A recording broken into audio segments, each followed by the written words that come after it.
Sementara itu, saudara, masyarakat Lamtemen Timur Kamis pagi antusias mengikuti proses pemungutan suara ulang atau PSU.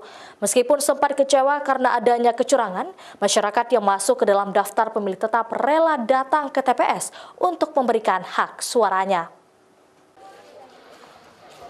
Proses pemungutan suara ulang yang berlangsung di TPS 06 Lamtemen Timur, Kota Banda Aceh terlihat antusias seperti pada tanggal 17 April kemarin untuk memberikan hak suaranya.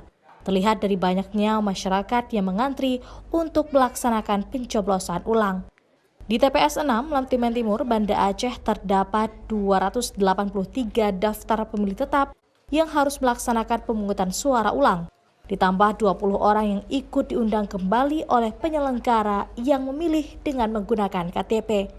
Seperti Cut Sofia, yang masuk ke dalam daftar pemilih tetap rela menunda berangkat keluar kota demi menggunakan hak suaranya pada pemungutan suara ulang tersebut. Kita nggak mau suara kita hilang, jadi usahakan harus tetap memilih. Kalau saya sendiri pribadi, saya tetap memilih yang kemarin saya pilih, nggak ada perubahan. Kita kan butuh waktu lagi, kita udah harusnya ini saya hari ini keluar kota tapi nggak jadi, saya tunda karena ada pemilih ulang gitu. Dan kebetulan kecurangan kemarin itu terjadi menggunakan surat pemilih keluarga saya yang sudah almarhum. Logistik pelaksanaan PSU di TPS tersebut cukup, mulai dari kotak suara, bilik suara, surat suara, hingga tinta bukti telah melaksanakan pemilihan, diambil oleh KIP Kota Banda Aceh dari sisa yang tersedia di Komisi Independen Pemilihan. Semua logistik itu kita berstempel dengan PSU. Gitu. Nah, jumlah DPT itu ada 283 plus 21 orang yang memilih menggunakan KTP kemarin.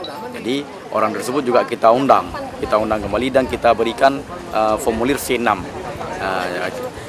Jadi jumlahnya pemilih berarti di sini kita sebut berarti 304 pemilih.